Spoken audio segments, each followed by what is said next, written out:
অর্থাৎ বিশ্ববিদ্যালয়ের শিক্ষার্থীদের নিরাপত্তার কথা বিবেচনা করে বিশ্ববিদ্যালয়ের উপাচার্য নিয়াজ আহমেদ কিন্তু গতকাল একটি প্রক্টোরিয়াল টিম সহ তিনি একটি বৈঠক আহ্বান করেন এবং সেই বৈঠকে প্রক্টোরিয়াল টিম সহ অনেকে উপস্থিত ছিলেন এবং বুয়েটের বিশেষজ্ঞ এবং যারা হচ্ছে পরীক্ষা নিরীক্ষা করবেন এসব ঝুঁকিপূর্ণ হলগুলো ছাত্রাবাসগুলো তারা হচ্ছে একটি মতামত দিয়েছেন এবং তারই প্রেক্ষিতে ঢাকা বিশ্ববিদ্যালয় আগামী 6 ডিসেম্বর পর্যন্ত অর্থাৎ 15 দিন বন্ধ ঘোষণা করেছেন। তো দর্শক এই মুহূর্তে আমাদের সাথে যুক্ত আছে স্টার নিউজের আমাদের ঢাকা বিশ্ববিদ্যালয়ের প্রতিনিধি লিটন। আমরা সরাসরি তার সাথে কথা বলবো এবং তার কাছ থেকে জানার চেষ্টা করব আসলে বিশ্ববিদ্যালয় কি পদক্ষেপ নিয়েছে। গতকাল প্রক্টোরিয়াল টিম আমরা জানি যে 6 ডিসেম্বর পর্যন্ত বিশ্ববিদ্যালয়কে বন্ধ ঘোষণা করেছেন এবং আজ অর্থাৎ বিকেল 5টা পর্যন্ত ছাত্রছাত্রীদের হল ত্যাগের নির্দেশ দিয়েছেন। আমরা সরাসরি তার কাছে জানবো বিস্তারিত এই সম্পর্কে। তো লিটন, আমরা জানি যে আপনাদের ঢাকা বিশ্ববিদ্যালয়ে কিন্তু আগামী ডিসেম্বরের 6 তারিখ পর্যন্ত ছাত্রছাত্রীদের নিরাপত্তার জন্য বন্ধ ঘোষণা করা হয়েছে। তো সেই হিসেবে আসলে কি কি পদক্ষেপ তারা নিয়েছে, অথবা 6 ডিসেম্বর পর্যন্ত এই হলগুলোতে আমরা জানি নিরাপত্তার ঝুঁকি আছে আমরা যতদূর জানতে পেরেছি, তো কি পদক্ষেপ তারা নিচ্ছে আপনারা জানতে পেরেছেন? অথবা আমরা ডাকসু নির্বাচন হয়েছে কয়েকদিন আগে, যেহেতু আপনাদের ছাত্র প্রতিনিধি আছে, তারা আসলে কি উদ্যোগ নিচ্ছে এই পরিস্থিতি বিবেচনায়? আচ্ছা, মূল যে আতঙ্কটা এটা শুরু হয়েছে আপনার শুক্রবারের যে ভূমিকম্প, সকালে যে ভূমিকম্প হয় 10:36 নরসিংদী থেকে উৎপত্তি হয়, এটা ঢাকাতে মেবি 38 মিনিটের দিকে হয়। তো এই জিনিসটা আতঙ্কটা সৃষ্টি হয়েছে এখান থেকে। অনেক শিক্ষার্থী বাঁচার জন্য আতঙ্কে 3তলা 2তলা থেকে লাফ দিয়ে অনেকের পা ভেঙেছে, আপনারা দেখেছেন, মিডিয়া আসছে। তো এই যে আতঙ্কের পরেই কিন্তু বিশ্ববিদ্যালয় প্রশাসন এটা নিয়ে বিভিন্ন ধরনের দফায় দফায় মিটিং করেছে। তারা চেষ্টা করতেছিল আসলে কিভাবে এটা সমাধান করা যায়। মানে এটা একটা দীর্ঘমেয়াদী প্রসেস, যেহেতু একটা ভবন তৈরি করার একটা ব্যাপার আছে। তো শিক্ষার্থীরা বিশেষ করে আপনারা জেনে থাকবেন মহসিন হল, যেটা মহসিন হল, শামসুন্নাহার হল মেয়েদের যে হল, এরপরে জিয়াউর রহমান হল, সূর্য সেন হল, এই হলগুলো কিন্তু ঝুঁকিপূর্ণ সবচেয়ে বেশি। তো এই হলের শিক্ষার্থীরা কিন্তু সবচেয়ে বেশি একটা আতঙ্কিত এখনো আছে, আগে ছিল। তো তারা অনেকেই জহুরুল হক হলের সাথে কিন্তু একটা কর্মচারীদের একটা ভবন আছে, যে ভবনটা অফিসিয়ালি এখনো উদ্বোধন হয় নাই। এখানে কিন্তু এখন পর্যন্ত শুক্রবারের ভূমিকম্পে মহসিন হলের স্টুডেন্টরা কিন্তু একদল শিক্ষার্থী ওখানে গিয়ে অবস্থান নিয়েছে, তারা এখনো আছে ওই জায়গায়। তাদের যে কথা যে আমরা মানে কেন এই ঝুঁকিপূর্ণ ভবনে থাকবো, আমাদের জীবনের একটা তো নিরাপত্তা আছে। বিশ্ববিদ্যালয় প্রশাসন এই জিনিসটা কেন এনশিওর করতে পারতেছে না? তো বিশ্ববিদ্যালয় প্রশাসন যেটা এরপরে ওদের সাথে দফায় দফায় মিটিং হয়েছিল স্টুডেন্টদের সাথে কর্মচারী ভবনে। আজ তো আমরা যতদূর জানি যে আজ বিকেল 5টার মধ্যে ছাত্রীদেরকে নিরাপত্তার জোরদার করার প্রেক্ষিতে অর্থাৎ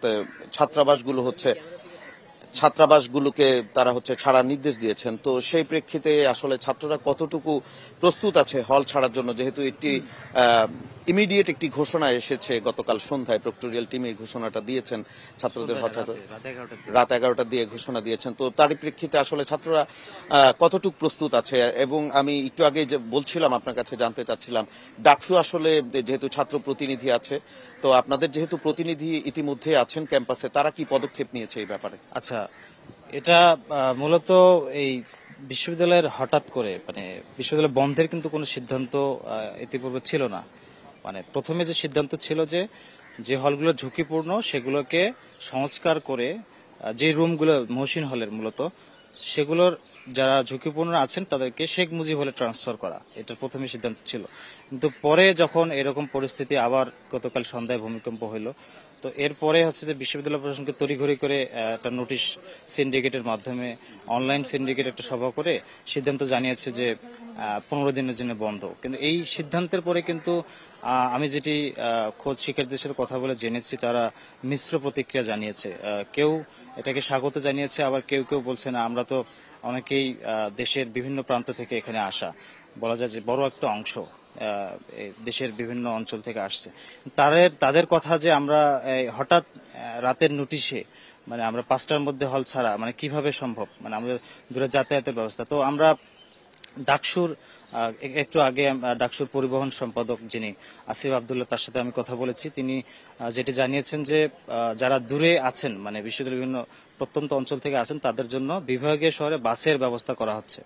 তাদেরকে বাসের মাধ্যমে প্রতিটি বিভাগে মানে বাসের মাধ্যমে পাঠানো হবে। তবে এটা কত সংখ্যক বাস তারা দিবেন এটি এখনো মানে সিদ্ধান্ত নেওয়া হয়নি, সেটি চলমান রয়েছে, আলোচনায় রয়েছে আর কি। হ্যাঁ, তো ঝুঁকিপূর্ণ ভবনগুলো যেহেতু বুয়েটের বিশেষজ্ঞ দল এটা দেখবেন এবং ছাত্রদের অনেক দিন ধরেই ছাত্রদের অভিযোগ ছিল আসলে হলগুলো হচ্ছে ঝুঁকিপূর্ণ অবস্থায় আছে, এর আগে বিশ্ববিদ্যালয় কোনো পদক্ষেপ নেয়নি কেন, এই ব্যাপারে আপনার কাছে কোনো তথ্য আছে কিনা? না, বিশ্ববিদ্যালয় প্রশাসন পদক্ষেপ নেয়নি এরকম না। বিশ্ববিদ্যালয় প্রশাসন যে পদক্ষেপ নিয়েছে সেটা আসলে প্রয়োজনের থেকে অপ্রতুল, এটা বলা যায়। মানে এটা আমরা যেটা জেনেছি যে 2800 কোটি টাকার একটি প্রকল্প ইতিমধ্যেই পাশ হয়েছে একনেকে।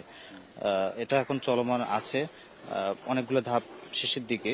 এটা আমরা বিশ্ববিদ্যালয় প্রশাসন যেটি আমাদেরকে জানিয়েছে যে এটা এপ্রিলের দিকে শুরু হবে, মানে আপনার বিভিন্ন হল করার প্রজেক্ট এই মানে মাস্টার প্ল্যানে আছে।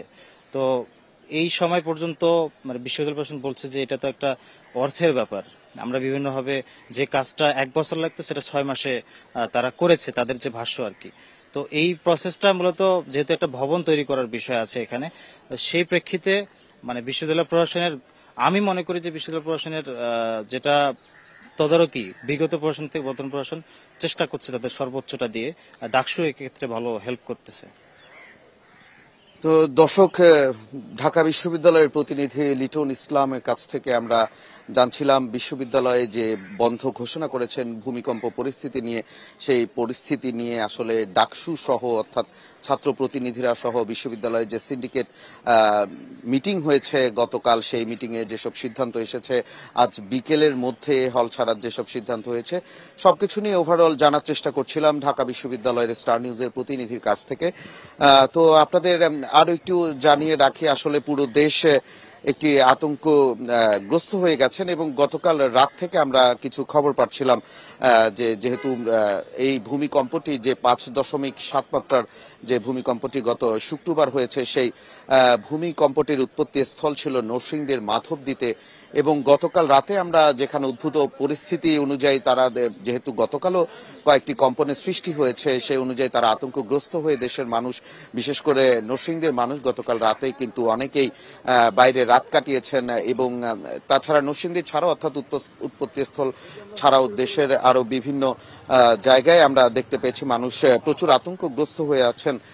বিশেষ করে আমাদের দেশের আসলে অনেক ভবন, বিশেষ করে আমরা যদি এখন যেখানে আছি ঢাকা বিশ্ববিদ্যালয়, সেই ঢাকা বিশ্ববিদ্যালয়ের আমি এখন হচ্ছে মুক্তিযোদ্ধা জিয়াউর রহমান হলের সামনে থেকে আছি। আপনাদেরকে যদি হলটা একটু দেখাতে চাই দর্শক, একেবারে একটু দেখানোর যদি চেষ্টা করি, আসলে হলটা অনেকদিন আগের এবং আমরা জানি যে প্রাকৃতিক দুর্যোগ হতেই পারে, কিন্তু সেই দুর্যোগের কিছুটা প্রস্তুতি থাকা অবশ্যই প্রয়োজন। সেই প্রয়োজন অনুযায়ী আমি যদি আপনাদের ব্যাখ্যা করতে যাই অথবা দেখাতে চাই, এই হলটির কিন্তু আমরা জানি যে শুক্রবারে যে কম্পনটি হয়েছে ভূকম্পনটি, সেই কম্পনের ফলে অনেক হলের কিন্তু যে প্লাস্টার আছে বাইরের সেগুলো ভেঙে পড়েছে, ভিতরের কিছু অংশ অর্থাৎ দেয়াল থেকে কিছু কিছু জায়গায় ইটও খসে পড়েছে ভূমিকম্পনের ফলে। তো আমরা দেখতে পাচ্ছি যে আসলে যে বিল্ডিংটি দেখা যাচ্ছে, এই বিল্ডিংগুলোর আসলে বাইরের যে পরিস্থিতি, যে কোনো একটা বড় শেক হলে অথবা বড় কোনো ধরনের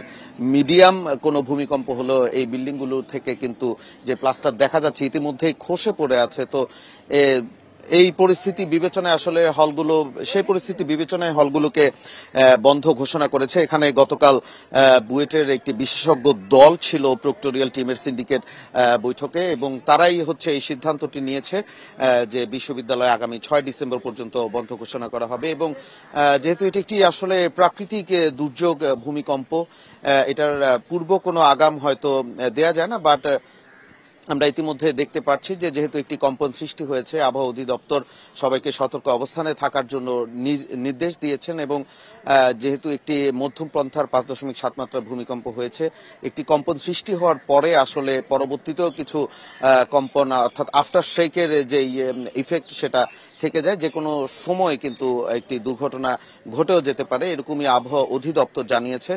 দর্শক, ঢাকা বিশ্ববিদ্যালয়ের মুক্তিযোদ্ধা জিয়াউর রহমান হলের সামনে থেকে আমার কাছে ছিল এই সর্বশেষ তথ্য।